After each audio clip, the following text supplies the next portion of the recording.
ama m n'ụlọ nụrụ mgbe m kelere onye chairman kelekwa onye nọchiri anya gọvanọ anyị kelekwa onye chairman board of trustees anyị bịa na-ekele ọsamuchezi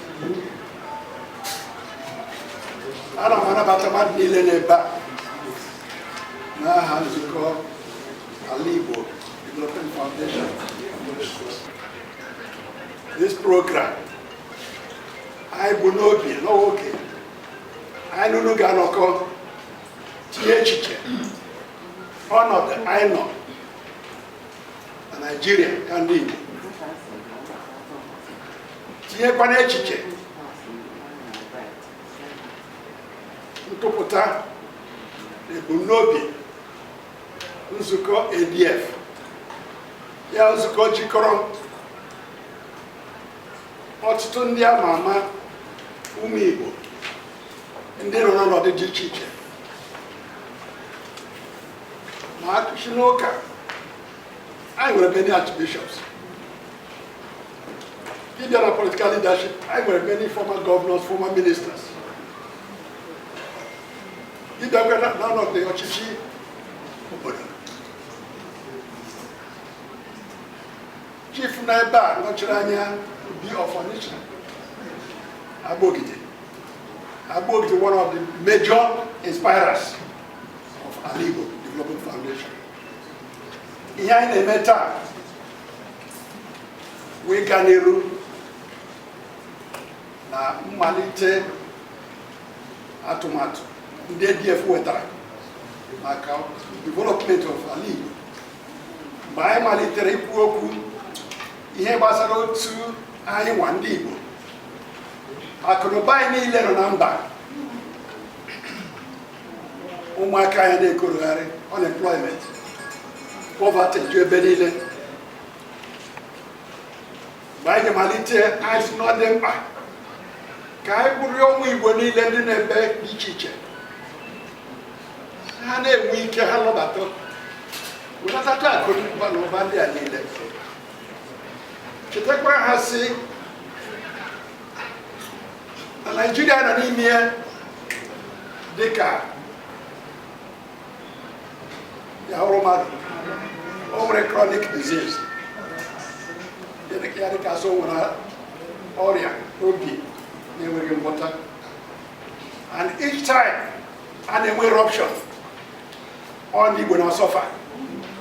Akụnụba anyị niile nọ na mba a na-emebichi ya. Mgbe ụfọdụ achọ n'ebe anyị ha gbara ọsọ rapụ, otu n'ime ha na-echeta ihe ha dosara na mba.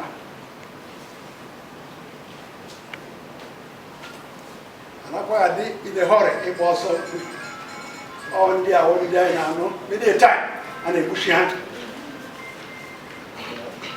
So anyị na-asị biko na ụmụnna anyị dị na mba unu wetawa akụnụba niile anyị nwere ebe niile dịka anyị mere ases oge a. Ọ na ndị Igbo nwere 400 units of wealth, ebe 300 nọ na mba.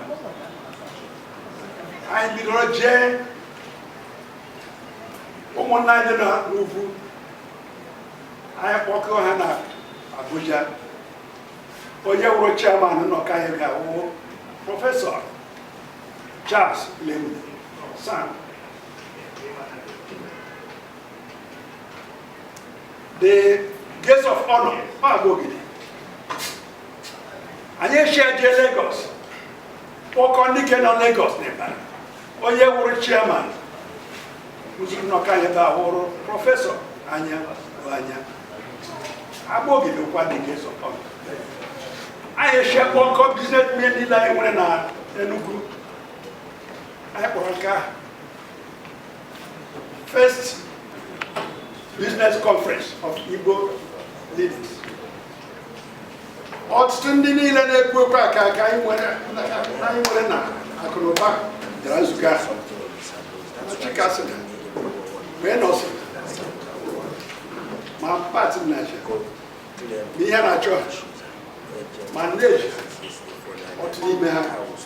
And the chaka, Yaja, Nostrator, Silent Kenema, but I don't see what to me work out when I'm the money trailer.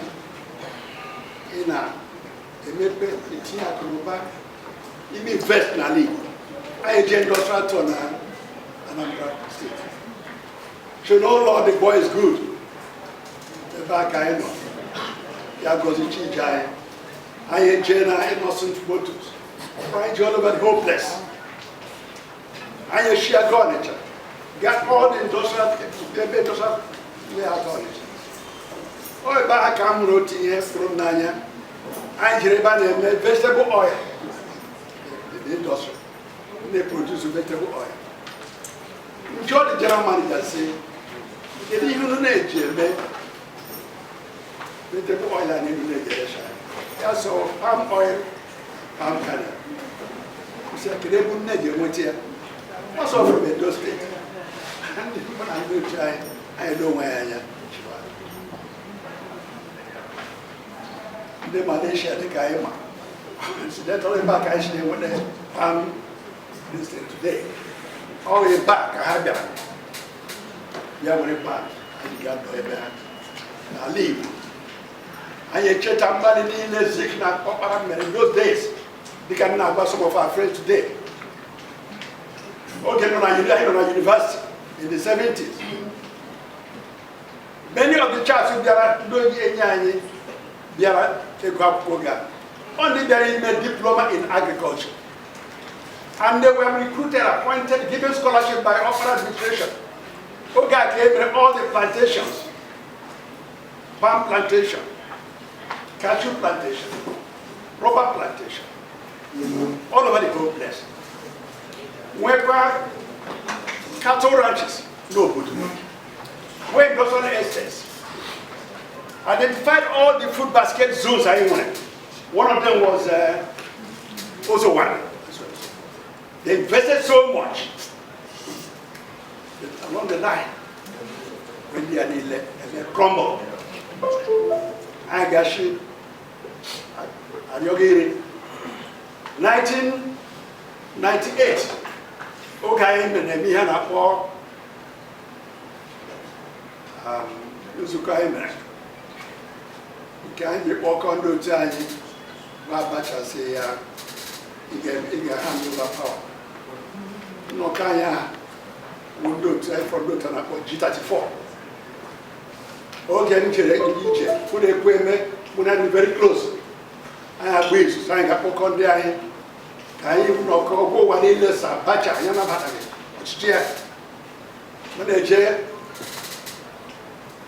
Abuja, a Jimmy secretary, Jerry, I want to try and never. What don't have a good boss now, 9 miles.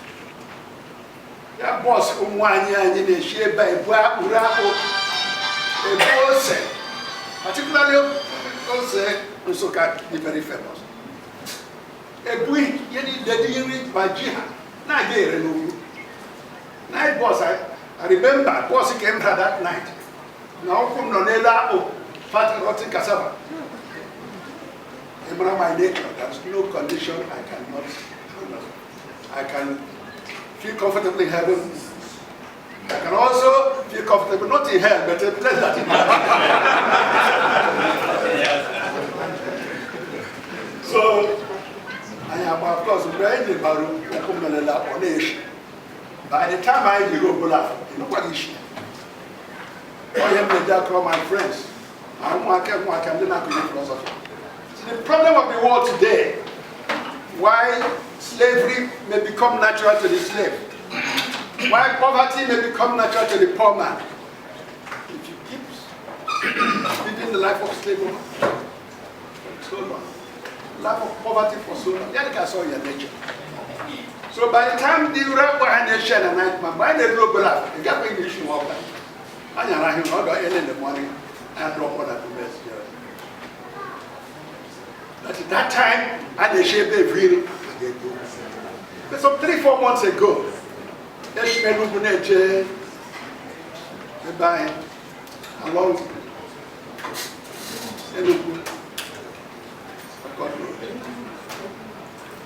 They were very close to Kosa.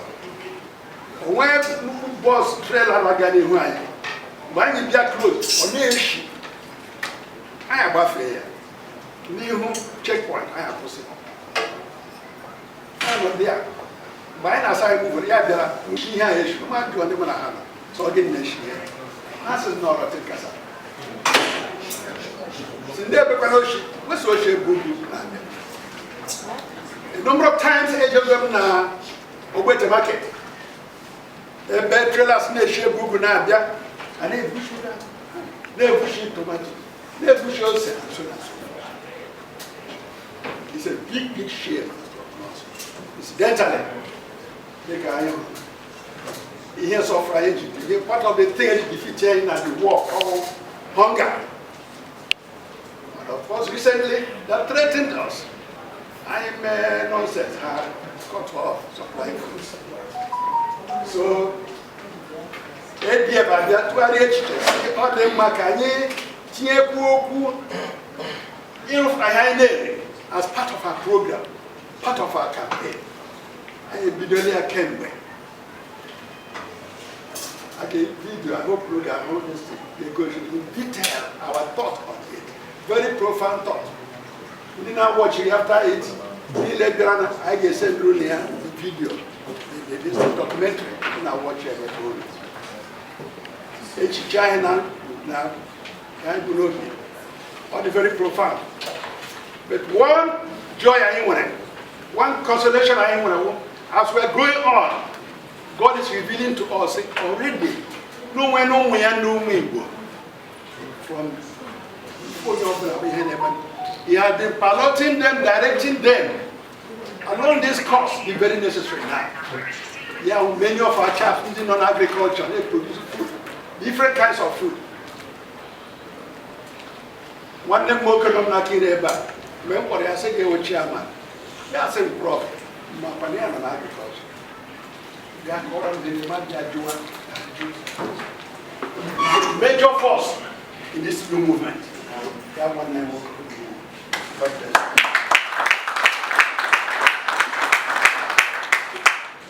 I know other years or 2 days ago, you one other young man in there. I hear somebody close on them. Match was yes, or one book. Where you from? I'm told now, one of the largest rice plantations in Igbo State. I am an Italian launcher at this thing now. Details of this Akurulo movement. And you register here as a cooperative.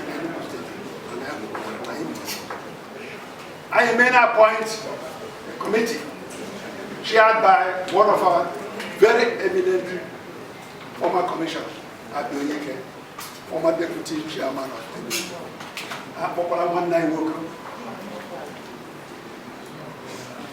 Jamaica, Patrick, Chuku, I have director here. I said to that committee, I don't know me here. Why? No, my Naya, and I saw them one by one. Give a hatchet. Is the responsible for the freedom I enjoy today, namely the women. Without their bad women riot, maybe Zika Garina Badukana. The white man wouldn't have been so frightened that time. And from ADF, I demanded ADF from one of the founding mothers of ADF on the head. I have my ADF because you take a Mario, Osana Zik, Wobra, so we are great women. I bring not to the other from Lagos. And I have one dynamite of a lady, 191.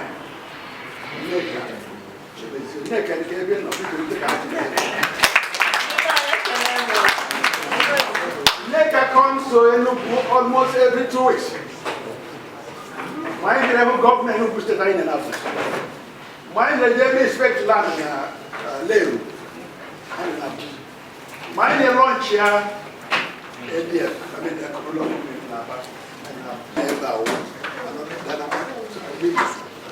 one more are coming. More when they keep on from abroad. So because can word me and keke umuna. Nzukanye Igbo Development Foundation. What I am the rebuilding and development of Igbo and the restoration of the spirit of our culture and civilization. As we go on, some of you, we'll send you some documents because we've done so much as an organization. We've done so much to be able to ginger, be able to look into various dimensions. You're not going to get music happen now. You're not there, not that. Acquiring a bed, you're security. Omwani, don't know about it. You have humor brother.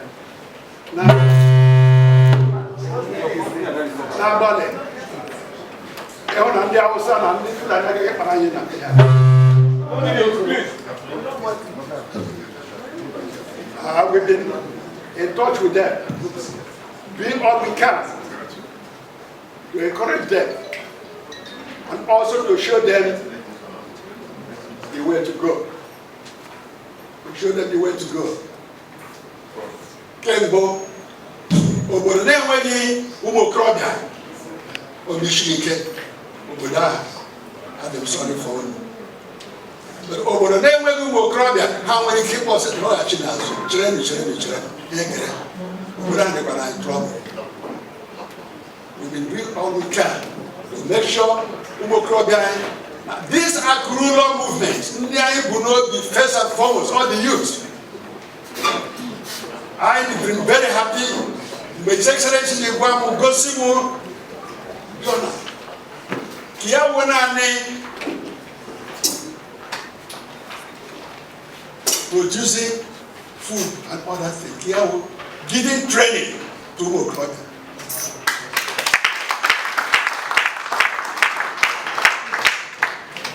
The efforts are making now. I don't know whether my university will make that effort in terms of directing Igbo youth, training them how agents of development. So, Biko, I'll make a loan on your Nario Kachuku, was I needed. Yakona need more about the Shike Ahuna and with development. Ahuna and with security. I believe as we grow up, I like family line when I can protect here. I get homework, encouragement, and I guide the farms. I will farm class as well and so forth. So, Biko, Your Excellencies, Excellency, you cannot make a rule. I'm not sure. I mean, the Proffer, Biko, you will, in that body, I'm very happy. Yeah, I can speak up. It's Keleno. Yeah. Alibo Keleno. Yeah. Riano. Yeah. Mono.